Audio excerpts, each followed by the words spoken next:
Hello students, now today we are going to continue the same chapter, that is cyber ethics. See page number 211. So I have told you about open source model principles. Today we are going to discuss free and open source software. Means it is a combination of both, free also and open also. I have told you the difference between free and open. Free software का main objective क्या होता है? Just to give freedom to the users, and open software just to make improvement in the software. तो इन दोनों के combinations को इन्होंने मिला दिया है. This type of software is both free and open, is called FOSS. The terms of license for this type of software allowed to be freely used, copied, studied, modified. Means all four types of freedoms are given. You can use it free of cost. You need not to pay anything. You can make it so many copies so many times. You can study it and you can make changes according to your requirements. And the source code is openly shared so that people are encouraged to improve. You know very well, to copy any software, source code is very important. Coding जिसको लिख के वो programme बनाया गया है, and that is can also be shared so that they can encourage to improve. and debug means होता है उस सॉफ्टवेयर को जो बनाया गया है उसके एरर्स को रिमूव करना. debug means to fix the errors. Now next is open source licenses. So many things are given in detail, but आपको सिर्फ ये पता होना चाहिए कि what is the meaning of that particular license. So here we are going to discuss about licensing. License, you know, it is a proof that you are allowed to do that work.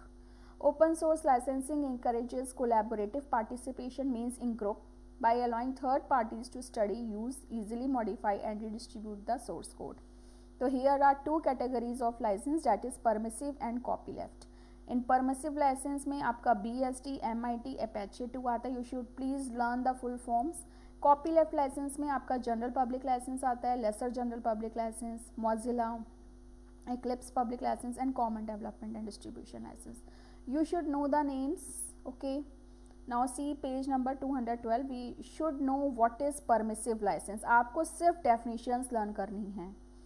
Nobody will ask कि BSD क्या होता है, मैचकेट क्या होता है. आपको सिर्फ full forms पता होना चाहिए, and you should know the meaning of license and names and of permissive license at BSD, MIT and Apache. Permissive license is simple and is the most basic type of open source license. ये भी सब open source के अंदर ही आते हैं, लेकिन इसको permissive क्यों कहते हैं? Because it is with minimum restrictions. Minimal restrictions means very less restrictions are there. जैसे कि कुछ सॉफ्टवेयर्स, जैसे आपका copyleft है, उसमें बहुत सारे restrictions हैं कि आप you are allowed to use it free of cost, modify, distribute. लेकिन उसमें रिस्ट्रिक्शंस क्या हैं कि आपको जो भी रिस्ट्रिक्शंस, जो भी फ्रीडम मिली है, वही सेम फ्रीडम आपको अदर यूज़र्स को भी देनी पड़ती है. जैसे आप ये फ्री ऑफ कॉस्ट हैं ये सारे सॉफ्टवेयर्स, आपने इस सॉफ्टवेयर को यूज़ करके कुछ नया इन्वेंट किया, ठीक है. अब आप उसमें आप नहीं चाहते कि आप उसका सोर्स कोड और लोगों से शेयर करो, या बहुत सारे ऐसे नॉन कोऑपरेटिव लोग होते हैं, तो ये उनके लिए है, ठीक है. जैसे आपने एक फ्री सॉफ्टवेयर को यूज़ करके कुछ नया इन्वेंट किया और आप नहीं चाहते हो कि आप उसका सोर्स कोड दूसरों को अवेलेबल कराओ, या फिर आप अपनी मर्जी से उस चीज़ को हैंडल करना चाहते हो, तो वो सब परमिसिव लाइसेंस में आता है. Means you are free. अगर आपने उस सॉफ्टवेयर को यूज़ करके कुछ भी फर्दर इम्प्रूवमेंट किए, चेंजेस किए हैं, कुछ भी XYZ, और आप अपना वो क्रेडिट खुद को देना चाहते हो, तो यू कैन. तो इसीलिए इसको परमिसिव में डाला गया है, क्योंकि बहुत सारे ऐसे नॉन कोऑपरेटिव लोग होते हैं जो अपनी टैलेंट को नहीं शेयर करना चाहते हैं दूसरों के साथ, तो वो उसको प्रोप्राइटरी में भी चेंज कर देते हैं, तो उसको हम परमिसिव में डाल देते हैं. क्योंकि जो परमिसिव लाइसेंस में क्या होता है, उसमें रिस्ट्रिक्शंस नहीं होते. If you don't want to share source code with anyone, तो आपको कोई फोर्स नहीं कर सकता. तो उसी के अंदर ये BSD है और MIT, Apache हैं, लेकिन आपको इनको डिटेल्स में बिल्कुल भी नहीं पढ़ना है. You need not to learn all that. अगर आप अपनी नॉलेज के लिए पढ़ना चाहते हो तो यू कैन, लेकिन इसमें आपसे कोई भी डिटेल में नहीं पूछा जाएगा. Next is copyleft licences. Copyleft का मतलब it is just the opposite of copyright. Copyright में क्या होता है, that is given to the owner, creator of that particular invention, ठीक है. जिसने भी कुछ भी नया स्किल्स यूज़ करके अपना कुछ नई चीज़ क्रिएट की है तो वो उसको प्रोटेक्ट करने के लिए दिया जाता है। बट कॉपी लेफ्ट उसका उल्टा है, क्योंकि कॉपीराइट में क्या होता है, you are source code is not available, you are not allowed to use it, आपको परमिशन लेनी पड़ती है ओनर की, बहुत सारे रिस्ट्रिक्शंस है, अनपेड पेड होता है वो, फ्री ऑफ कॉस्ट नहीं है, so many restrictions are there. But copyleft उसका उल्टा है। कॉपी लेफ्ट भी ओपन लाइसेंस, ओपन सॉफ्टवेयर का ही पार्ट है, क्योंकि इसमें क्या है, अब परमिसिव में मैंने आपको बताया कि आप यू आर फ्री, आपने कोई चेंजेस करे, आप उसको नहीं शेयर करना चाहते हो मत करो। लेकिन कॉपी लेफ्ट में ऐसा नहीं, कॉपी लेफ्ट में आपको अलाउ होता है, सब कुछ फ्री मिलता है, रन कर सकते हो, स्टडी कर सकते हो, शेयर कर सकते हो, मॉडिफाई कर सकते हो, डिस्ट्रीब्यूट कर सकते हो, लेकिन they are with the condition that the same rights to be preserve for its derivatives. Means आपको जो भी फ्रीडम मिली है उस फ्रीडम को आपने यूज़ करके जो भी उसमें नया कुछ फर्दर इम्प्रूवमेंट किया है, उस सॉफ्टवेयर को इम्प्रूव किया है, मे बी उसमें आपका टैलेंट यूज़ हुआ है जिससे उस सॉफ्टवेयर को काफ़ी इम्प्रूवमेंट मिली है, काफ़ी उसमें चेंजेस आए हैं, लोगों को काफ़ी फ़ायदा हुआ है। लेकिन फिर भी इसमें क्या प्रॉब्लम है कि आपके पास अगर कॉपी लेफ्ट लाइसेंस है तो वही सारे राइट्स जो आपको मिले हैं वो आपको नेक्स्ट, अब आप इसको मार्केट में निकालोगे तो आपको उसका सोर्स कोड भी देना पड़ेगा, आपको उस पर्टिकुलर पर्सन को फ्रीडम भी देनी पड़ेगी, मतलब कि आप इसको कॉपीराइट में चेंज नहीं कर सकते। और परमिसिव लाइसेंस में क्या होता है कि आप उसको अपने कॉपीराइट में चेंज कर सकते हो, बट कॉपी लेफ्ट में ऐसा नहीं है। ठीक है, तो copyleft licence required that source code must be available, means आपको मैंडेटरी है, मे बी आपने उसमें कुछ नया इन्वेंट किया है लेकिन आपको वो सोर्स कोड दूसरों के साथ शेयर करना मैंडेटरी है।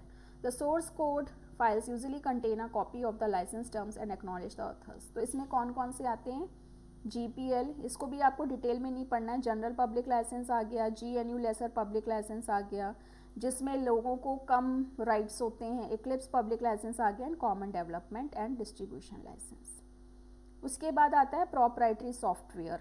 प्रॉपराइटरी सॉफ्टवेयर कॉपीराइट में ही आता है। प्रॉपराइटरी मीन्स क्लोज्ड, ओपन नहीं होता, it's just the opposite of open. It is copyright, this software में नॉट बी फ्रीली यूज, जैसे अब माइक्रोसॉफ्ट है, एप्पल है, ठीक है, मैक है, ये सब क्या है, प्रॉपराइटरी है। ना तो इनका सोर्स कोड अवेलेबल होता है, ना ये फ्री ऑफ कॉस्ट है, ना आप इनको मॉडिफाई कर सकते हो, ना इसको डिस्ट्रीब्यूट कर सकते हो। ऐसा नहीं कि आपने एप्पल का सॉफ्टवेयर खरीदा आप उसको आगे मार्केट में सेल कर दो अपने नाम से, impossible. And is restricted by conditions pre defined by its publisher, और बहुत सारे रिस्ट्रिक्शंस होते हैं इसमें, ठीक है, आप इसको मल्टीपल मशीन्स पे कॉपी नहीं कर सकते, तो बहुत सारे रिस्ट्रिक्शंस होते हैं वो प्रॉपराइटरी में आते हैं। Means it is the property of a particular person, इसमें आपको बहुत सारी परमिशंस लेनी पड़ती हैं और अगर वो नहीं चाहता तो वो नहीं देगा। तो क्या फीचर्स है, it is primarily a commercial, क्योंकि ये क्या होते हैं commercial, because they make these softwares for making profit. It does not provide source code, बिल्कुल भी नहीं प्रोवाइड करेंगे, तभी वो कमर्शलाइज्ड है। अगर वो सोर्स कोड दे देंगे तो ऑब्वियसली उसका कमर्शलाइजेशन नहीं हो पाएगा। इट कैन बी परचेज्ड और लाइसेंस फॉर अ फी, इसके लिए आपको लाइसेंस चाहिए and you have to pay, it is not free of cost. Copying, relicensing and distribution are prohibited, आप इसको कॉपी नहीं कर सकते हो, री लाइसेंसिंग नहीं कर सकते हो, डिस्ट्रीब्यूट नहीं कर सकते हो आगे। लेकिन फिर भी लोग करते हैं, पायरेसी करते हैं, but that is strictly prohibited. The user must agree to the terms and conditions before installing और यूजिंग सॉफ्टवेयर। यूज़र्स क्या होते हैं, उनको टर्म्स और कंडीशंस के अकॉर्डिंग एग्री होना पड़ता है। कॉपीराइट होल्डर में टेक लीगल एक्शन, अगर किसी उनको पता चल जाता है कि आप उनके सॉफ्टवेयर को इलीगल वे से यूज़ कर रहे हो, आपने अनलिमिटेड मशीन्स पे उसको कॉपी कर रखा है, आप उसकी पायरेसी कर रहे हो विदाउट पेइंग, तो they can take legal action against you. तो ये सारे आपको प्रॉपराइटरी के बारे में सारा कुछ पता होना चाहिए, ठीक है। कॉपी लेफ्ट मेनली आपसे पूछा जाएगा, तो कॉपी लेफ्ट क्या होता है, कॉपीराइट क्या होता है, ओपन फ्री क्या है, या फिर कॉपी, क्योंकि इसमें इतना डिटेल्स में नहीं जाएगा कोई भी। पब्लिक डोमेन, अब public domain is a that has no ownership, ये उसका उल्टा हो गया प्रॉपराइटरी का। Public means it is meant for public, कोई ओनरशिप नहीं है, कोई कॉपीराइट नहीं है। इसमें इन्होंने आपको कुछ एग्जाम्पल्स दिए हैं, जैसे एसक्यूलाइट है, 12p है, सन HTTP है, ये सब क्या है, पब्लिक डोमेन सॉफ्टवेयर। तो these are available free of cost.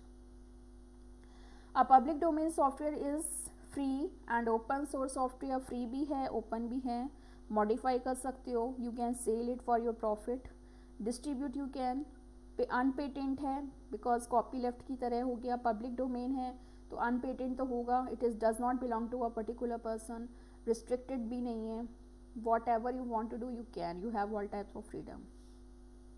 तो this is called public domain. उसके बाद freedom of information and the digital divide. Freedom of information means all are free to access any type of information.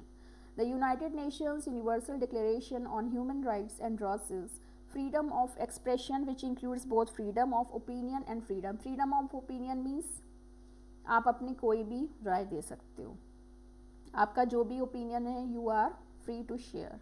Freedom of access, nobody can strict you. Okay, कोई भी आपको restrict नहीं कर सकता, you can access any type of information. The freedom of expression includes the right to seek, receive and impart information and ideas through any media. Freedom of expression क्या होते हैं कि आपको पूरी परमिशन है रिसीव करने की, आइडियाज़ को शेयर करने की, इम्पार्ट करने की थ्रू एनी मीडिया, कोई भी, either on internet, newspaper, whatever media you want to follow. The internet has played a critical role in serving his freedom of information as it defies all limitations of distance, language and socio-economic status pertaining to expression and access to information. Means today we have any type of geographical limitation, no language foundation, anything we can express. However, the rise of ICT means information and communication technology, has generated a digital gap between people with extensive use of internet and those who have no access to modern technology. Now here they are talking about digital divide. Digital divide में क्या होता है कि some people have all the facilities, as which we people live in urban areas, we live in cities, so we have all types of facilities, we are making the extensive use of internet, we are depend on internet for everything. So we are known as front runners. But those who have no access to, those who are living in rural areas, those who are not aware about this type of technology, उनको हम बोलेंगे laggards. This gap is growing with every, तो जो distance, जो difference है, the gap between the internet users and non-internet users is known as digital divide, both internationally and within nations. तो ये जो gap बढ़ता जा रहा है इंटरनेट यूज़र्स के बीच में और नॉन इंटरनेट यूज़र्स के बीच में, इसको हम बोलते हैं digital divide. Now how we can fill this gap? The digital gap must be bridged before it is too late. It can be achieved with the efforts of both the government and the citizens of the nation. By the government should conduct awareness camps and classes for the elderly to address their hesitation of using economic information technology. Government को क्या करना चाहिए? They should conduct so many awareness camps so that they can train the students, because some people have hesitation or we can say they have techno fear. Okay, तो they don't want to use this technology, तो उनके लिए training होनी चाहिए time to time. All the government institutes must be encourage to propose various computer courses at nominal fees. जो भी government institutes हैं they should conduct computer courses with nominal fees, means very inexpensive, means बहुत ही कम fees होनी चाहिए. The government should provide internet access to remotest. Remotest मतलब ऐसे एरिया में जहाँ पे लोग इसके बारे में बिल्कुल भी अवेयर नहीं हैं. Farmers should be imparted adequate knowledge of ICT in order to increase their expertise in the field of agriculture. Farmers को भी हमें ये चीज़ provide करनी चाहिए so that they can have expertise in the field of agriculture. You know, they face a lot of difficulty in agriculture because it's very difficult to maintain all records manually. The government should provide computers and tablets at low prices. Those who cannot afford to do to these students, those students, they should provide computers and tablets at very low price. Citizens, as we have citizens, what we can do, you can help someone in learning computers by assisting and conducting classes. आप भी अपने आसपास जो आपको लगता है, जैसे made के बच्चे होते हैं, स्टाफ के स्टूडेंट्स, मतलब जो भी आपके घर में मेड्स हैं, सर्वेंट्स हैं, आप उनके बच्चों को या उनको रेगुलर क्लासेस दे सकते हो. You can also give your old computer to a person who cannot buy a computer for themselves. या आप उन लोगों को दे सकते हो. बहुत क्या करते हैं हम, पुराने गैजेट्स हैं, लैपटॉप्स हैं, कंप्यूटर्स हैं, इनको हम हटा देते हैं. तो बजाय, क्योंकि आप मार्केट में इनको सेल करने जाओगे, you will not gate too much, ठीक है, वेस्ट, वो भी वेस्ट में डाल देते हो. इससे बेटर क्या है कि आप उसको उन लोगों को दो जो इसका अच्छे से फ़ायदा उठा सकें, क्योंकि आपके लिए तो वो चीज़ यूज़लेस है. तो आप क्या कर सकते हो, जो अफोर्ड नहीं कर सकते, आपके आसपास कई ऐसे लोग होंगे जो बहुत गरीब होंगे, those who can not afford these gadgets, तो you can give them. So today your chapter is complete. Now next week I will send you the answers of these this chapter. So please go through this chapter, and if you have any doubt, please ask.